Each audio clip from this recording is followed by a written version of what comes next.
1,000 years ago, in the lantern-lit palaces of Heian Kyoto, the modern city we now call Kyoto, fragrance was more than vanity.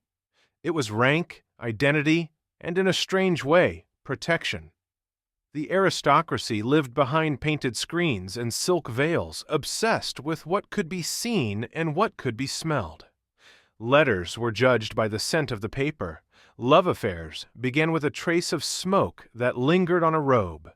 And beneath that elegance ran a constant fear, the awareness that every blossom wilts, every life decays. In that fear, the Heian court built an art form that turned rot into reverence.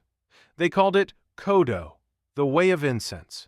It was part ceremony, part competition, part philosophy. Nobles spent fortunes importing fragrant woods from Southeast Asia and animal oils from the distant seas. The rarer and older the material, the more spiritual power it was said to hold. But as the ingredients aged, they changed. Sweet turned sour, musk thickened into something almost human. The best perfumes of Heian Japan hovered between attraction and revulsion, beautiful because they smelled faintly of the world's end. The story begins in the year 1000 in the private chambers of Empress Teishi. Her salon was the heartbeat of Heian poetry, a world of gentle rivalry recorded in the pillow book by her attendant, Sei Shonagon. One summer night, the courtiers held a contest. Who could create the most living perfume, a scent that breathed on its own? Charcoal braziers glowed like stars on the tatami. Small porcelain cups held powders of aloes wood, sandal, clove, and musk. When the mixtures met the heat, the room filled with waves of smoke, first sweet, then heavy, then oddly animal. What no one admitted aloud was that the most prized base note came from decay. They used civet paste, scraped from the scent glands of wild cats, and ambergris, a substance aged for years in the bellies of whales and later washed ashore like stones of perfume. The older and ranker the paste, the deeper its tone. To outsiders, it might have smelled like rot. To the Heian court, it smelled like eternity. When the smoke settled, the courtiers wrote poems about what they had smelled. Summer after rain, a garden that will never die. The empress laughed softly and chose a winner. The scent clung to her sleeves for days. Servants said they could track her through the palace by it. What began as art was also fear, an attempt to create a fragrance that death itself could not erase. Not all perfume belonged to the living. Around the same time, in a temple just beyond the capital, a monk named Shokaku tended the fires of funeral incense. He believed the boundary between life and death could be crossed through smell. His mixture was infamous. Powdered camphor wood salvaged from half-rotten logs, mingled with traces of ashes from previous cremations. The smoke that rose from his brazier was said to carry the essence of impermanence itself. Pilgrims came to watch, pressing sleeves to their noses, unsure whether they were witnessing devotion or blasphemy. To the court, Shokaku's rituals were both repellent and fascinating. Some nobles secretly invited him to perform the ceremony in their mansions, convinced that the odor of death, tempered by sacred woods, would cleanse their souls. Others mocked him as a madman, yet his formula endured. Temple records mention the incense of rebirth, made from ingredients purposely aged until they bordered on corruption. The smell was meant to remind the living of what awaited them and to guide the departed through the haze. In later centuries, poets would call this paradox the fragrance of release. The same smoke that honored the dead promised comfort to the living. In Heian Japan, disgust could become enlightenment. Rot could smell like salvation. By the early 11th century, the Fujiwara family had transformed perfume into an empire. Their storehouses, inside the imperial compound, were called the Court of 10,000 Scents, a name both poetic and literal. Inside, cedar chests, the size of coffins, held sachets, oils, and resins gathered from every corner of the known world. The irony was that the very act of storing those treasures changed them. The humid Kyoto summers caused the boxes to grow mold. Worm-eaten lids let in air and insects. The woods darkened, the powders clumped, and the aromas fermented into something no craftsman had intended. The nobles adored it. They called the altered fragrance aged spirit. A scent too fresh was considered vulgar, like a flower that bloomed without wisdom. Servants were ordered to open the chests only under moonlight so the perfumes could breathe. Every fragrance had a name, a poem, a history. Courtiers debated whether the mold on the lids improved the tone, comparing it to how grief deepens the voice. The same decay that ruined common goods was, for the elite, proof of endurance. In their world, even rot could be refined. At banquets, guests were ranked not by title, but by the trail of scent that followed them. One diarist confessed that he feared meeting a noble who smelled of new wood, the aroma of someone without lineage. Old scent meant old power, and the older it grew, the more the court revered it.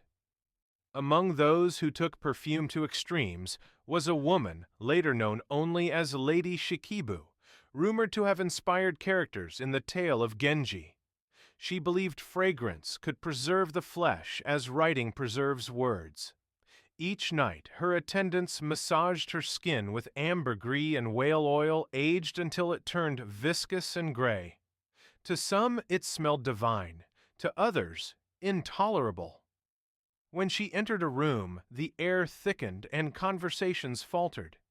But in Heian etiquette, no one could speak of a lady's scent except to praise it.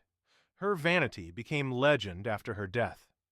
Servants preparing her body claimed that her skin still glowed and that the scent filled the chamber for weeks. Monks described it as the perfume that mourns itself. Whether myth or truth, her story revealed what the Heian elite feared most: disappearance. To smell strongly after death was to prove that beauty could defy decay. What began as self-preservation became a kind of living embalming, an early echo of the same paradox that haunted Egyptian tombs and Renaissance elixirs, a desperate hope that art could freeze mortality. No account captures the rivalry of scent better than the famous perfume duel described in the tale of Genji. Two noble women, each vying for influence, prepared competing blends to impress the shining prince. One favored a delicate mixture of plum blossom and sandalwood. The other, bolder and darker, used powdered bird feathers, dried fish scales, and rare woods burned almost to ash. When the braziers were lit, the hall became a battlefield of aromas. Courtiers coughed politely as layers of sweetness gave way to a note like sweet rot. Genji declared both fragrances equal, calling the contrast the harmony of opposites. But the lesson was clear. Refinement was no longer about purity. It was about daring to balance attraction and repulsion. Outside literature, similar contests occurred in real salons. Nobles wagered poetry scrolls and silken fans on whose blend would linger longest on the sleeves. The practice mirrored Heian politics itself, delicate, competitive, and steeped in illusion. To master perfume was to master perception. The ideal scent didn't erase decay. It reminded you of it in the most exquisite way possible. At the height of the Heian era, the most secret blend in Japan belonged to the emperor himself. The Ishinpo, the oldest surviving Japanese medical text, records a recipe called the incense that wards off death. Its ingredients read like an alchemist's riddle: aloes wood aged in damp soil, musk taken from the glands of deer, crushed shells from the coast, burnt bird feathers, and fermented oils that had steeped so long they smelled of the sea. During years of plague, court physicians filled the imperial apartments with this smoke, convinced that it could drive away demons and disease alike. The fumes were so thick that visitors often fainted. Servants carried their master through the haze like an idol in procession, his robes absorbing the fragrance until he seemed less human than apparition. Outside the palace walls, the city struggled with real sickness and hunger. Inside, the empire's most powerful man breathed air that had become half perfume, half poison. The ritual achieved its purpose in a way. Plague seldom entered the inner chambers, but each generation repeated it more from superstition than reason. By the century's end, the court had built a world so fragrant that it could no longer smell the world beyond its screens. When we imagine ancient Japan, we picture color and silence, screens painted with cranes, silk robes trailing across tatami, moonlight on a garden pond. But if we could step into that world, the first thing we would notice is the smell. It was everywhere, sweet and sharp, soothing and sickening, the scent of wealth trying to hold back time. For the Heian aristocracy, fragrance was philosophy. To live beautifully was to die beautifully, and the line between the two was measured in smoke. Each cursed perfume told the same story, that everything lovely carries the seed of its decay. The civet in the empress's chambers, the ashes in the monk's brazier, the mold in the Fujiwara chests, all of them express the same belief that only by touching corruption could one approach eternity.